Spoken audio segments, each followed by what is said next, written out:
Okay, I'm going to make another attempt at getting the battery locked back into the bike, and we will see what happens here.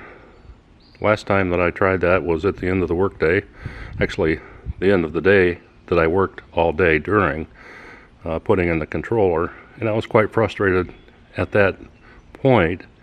And then I tried to put the battery lock in and it just wouldn't go. So frustration was heavy and I was tired and hot, so I give up. Thought I'd bring it back to Michigan, see if I could find a service center, Rad service center here, and you'd think there would be one, but there isn't, to get the battery lock installed. So since there wasn't a service center, I thought, well, I've got to do it myself, no choice. Now, one thing I've done here is I've put the bike up on some sawhorses, as you can see, and that way it eliminates one of the problems I had, and that was working on my knees. So this should make it easier, and then I'll show you progress here as I go along, and hopefully I do make progress. Okay, the first thing that I have to do is to remove this cable cover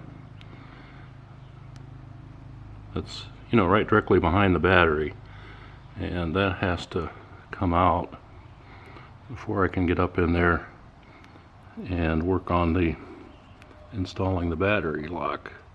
The battery lock goes up into the tube, and I don't know if you can see, but there's two wires from the controller that come down on each side of the cable cover there, and then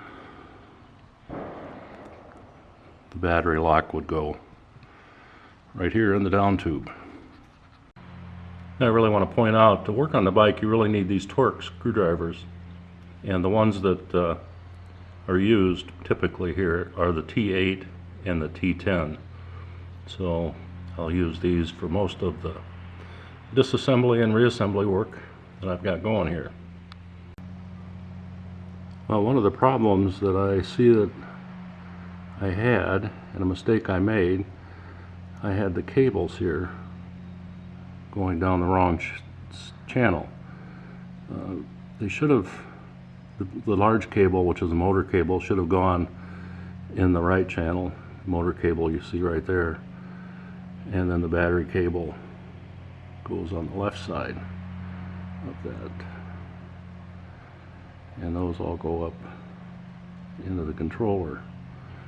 So I put those on the right side, and I just tried it. Still a really tight fit, but I've gotten a lot further than I did before, so there is some hope. Now, a trick that I thought of when I was in my bathroom was a little vegetable glycerin. If the camera will focus.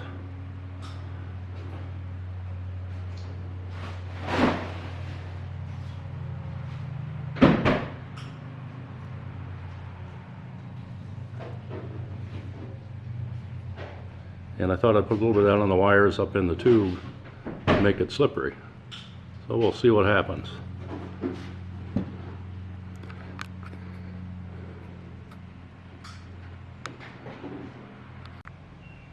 Okay, the vegetable glycerin and a little elbow grease got it up in there close enough where I can start to try to get a screw in.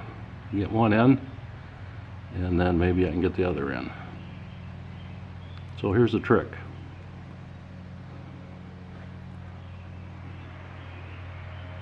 One of the problems working in this tight space is that those screws will fall off and drop down the channel and go into the tube. Now there's a hole in that tube, but I've lost a screw in there, and there's no way I shook the bike that it wouldn't come out. So even though there's a hole, no guarantee you're going to get your screw back. So what I came up with is take some masking tape, shove the screw through the sticky end. Come on, focus.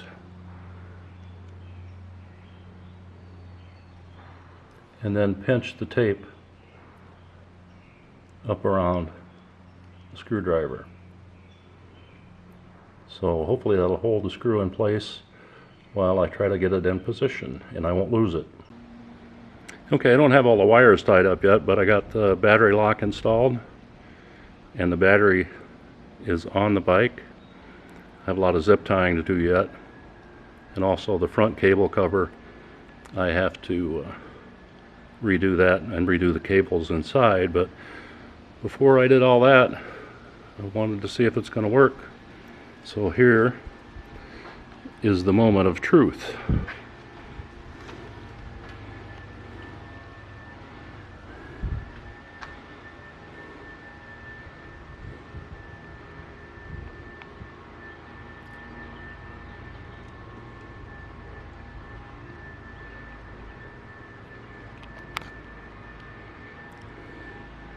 Give a little motor to the, apply a little power to the motor with the grip.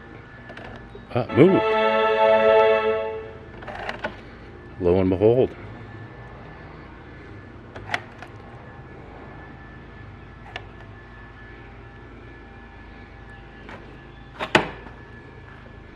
There it goes. All right. We may be in business. I'm not going to test the pedal assist, but since the throttle works, I'm pretty sure the rest of it's going to work. All right, now time to wrap everything back up. Okay, it's all buttoned up. Zip tie's done. The front wire cover is on and made to fit.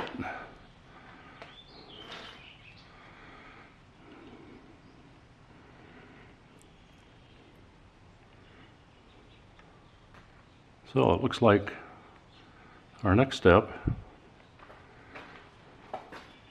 is to take it out for a test drive. Okay, we got it all buttoned up. Everything looks pretty good. So let's take it out for a ride.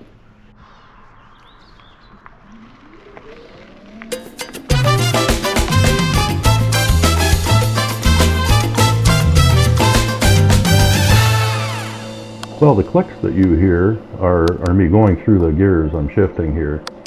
We're going up a little bit of a hill on this approach.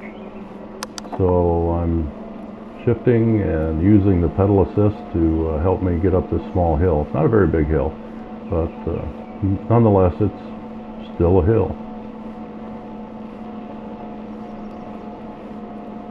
Now we live in a rural area, and this area is on a back road near my house, and then coming up here on the right is the original farmhouse that was here long before anything else was here. It was probably here at a time when this road was nothing more than a tractor path.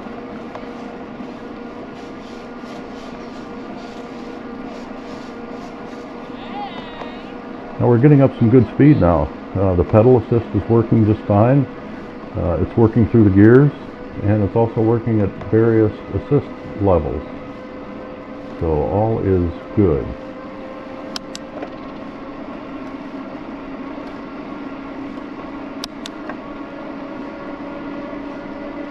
Now, as you can see, we live in an area where there's just hundreds of acres, if not thousands of acres of farmland out here in West Michigan. It's really a pretty area. And just a little ways north of here, you get into some pretty heavily wooded areas and a lot of really nice rail trails, which I'll be taking you down on a video ride along with me here in the near future. So stay tuned for that.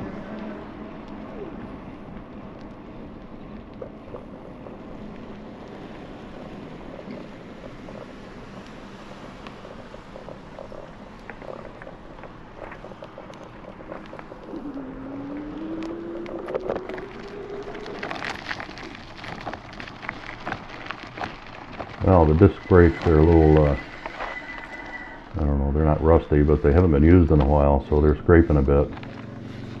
And here, this is a point, we just went through here the turn, and this is probably the area where you're more likely than not, or not, well, I shouldn't say that. it's where you are most likely to experience a fall, especially when you're turning, slowing down, and you're running into some gravel. So that's where you have to be kind of careful at.